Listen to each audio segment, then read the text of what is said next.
طبعا ئێمە ئەم کەیسەی باددینانە هەر لە یەکەم ڕۆژ و ئیشمان تیا کردووە. طبعا یەکەم جار بە نووسراوی ڕسمی دامان بە پەرلەمان،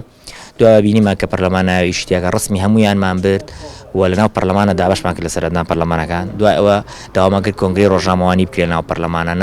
ناو جەلسەی پەرلەمانە کۆنگرەی ڕۆژنامەوانیمان کرد. دوای من خۆم ناوەکانیم هەمووی کرد بە ئینگلیزی و بە عەرەبی ناردم بۆ هەموو سەفارەتەکان.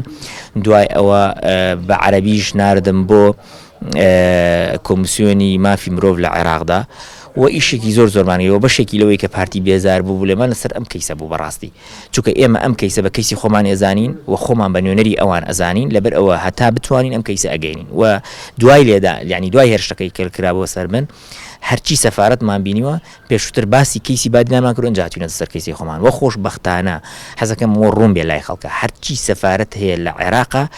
دژ بەم کارەیە کە مەسرور بارزانی کردەوە و گاڵتەیشی پێەکەن و ئەڵێن حتا ئێمە ئەوینانەمان بینیوە ئەو تەسویرانە پێمان وتمان ئەمە تەسویری یعنی یەکێکە کە تازە لە فۆتۆشۆپ و ئەو شتانە فێر ببێت کە ببڕێت و دەنگدانەوەوانە، یعنی هەمویان بۆیان دەرکەوتووە ئەم حکومڕانی ئێستا حکومڕانیی عسکەریە پۆلیسیە و ناتوانێت بەردەوام بێ و بە هەمویانەوە زەختەکەن بۆ ئەوەی ئەو 6 کەسە بەردێ و 26 کەسەکەیش بە تەواوەتی بەرن کە 26 کەس لە زیندانن. ئێمە تا بتوانین بەردەوامە بین و کەیسەکەیان ئەگەینە ئەو سەری دنیا و ئێستا خەریکین مەوعدیان بۆ وەرەگرین و شتەکانیان بۆ ڕێگەخین بۆ ئەوەی کەسوکارەکانیان بێن سەفارەتەکانی عێراق ببینین. پارتی زۆرینە نییە لە پارێز لە هەرێمی کوردستان لە هەولێر لە دۆک زۆرینە پارتی بەغەش ئەو کورسیانایانێ و لە بەرۆ بڕای بەوە هەیە کە خۆی حزبێکی فاشلە ینی فەشەڵ هێناوە لە ڕووی جەماوەری و لە ڕووی خەڵکەوە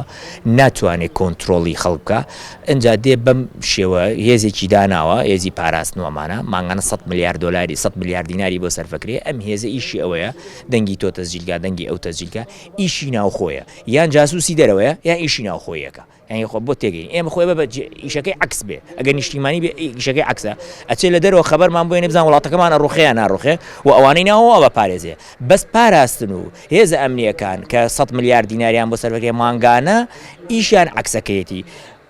ناوە تۆقێنن ناوەگرن دەنگی خەڵکی ناوە تەسجیلەکەن دەنگە ئازاکان و جاسووشیشەکەن بۆ دەرەوە بۆ نمونە دێن ئێڵان شوێنی پاکەکە لەوەیە ئەمە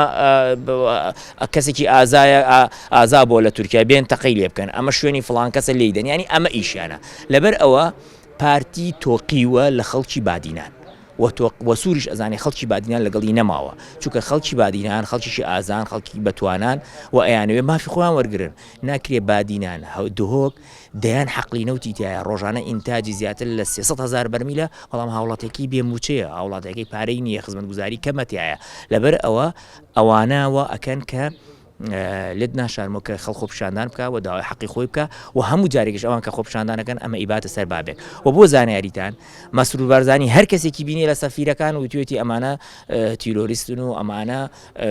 بۆ لایەنێکی شەکەن و یانوێ هەرێمی کوردستان تێک بدەن بەڵام لە کۆی مەوزوع ئەوتیانە پێی ئەمانە هاوڵاتین ئازان داوای حەقی خۆیانەکەن دوای مافی خۆیانیان کردو یعنی کەس بڕوایان پێ ناکە. بە تەئکید ئەگەر بەشێکی بۆ ئەوە بوو کە هێرشکرا سەرغالب بۆی غالب بێت دەنگ برێ بەشێکی بۆ ئەو پەیامێک بدا بە هاوسەرۆکەکانێکی بڵێن ئەو منطقەی کە بەدەستانە بە کۆنتترۆڵی ئێمەیە بە تەلەفۆنێکی ئێمە خەڵگەگرن بە تەلەفۆنێکی ئێمەش خەڵک بەرەدەن ئەمانە هیچ نەبێت ئەمانە کار بەدەستن لە لای ئەوان و ئیتر ئەم قاڵەقاڵەی نایە هەموو ڕۆژە تۆ بڵێ من وا ئەکەم و سلێمانی جێ ئەکەم وانە سلێمانی ئەگەر توێ جای بکەیتەوە بەمە جا ناکرێتەوە ئەبێت تۆ ئەمنیەتەکەت بەدەست خۆتۆ بێ و بتوانی کەسێکت گرت من تەحەدا ئەکەم ئەگەر من لە هەولێر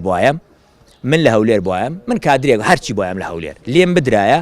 سێ زابط یەکێتی بیکردایە پارتی بیکردایە بەرێدا بە تەلەفۆنی قوبا تاڵەبانی نەخێر هەر تەلەفۆنی حسابیشی بۆ قوبا تاڵەبانیەکە بەڵام تا قوبا تاڵەبانی بە تەلەفۆنێکی مەسعود بەرزانی بە پێی پەتی سعات یەک شەو چووە بەریدەوە لەبەر مەساڵحەکان وەکو کوردەواری ئەڵێ بۆی زەرەر لە میەکان نەدات.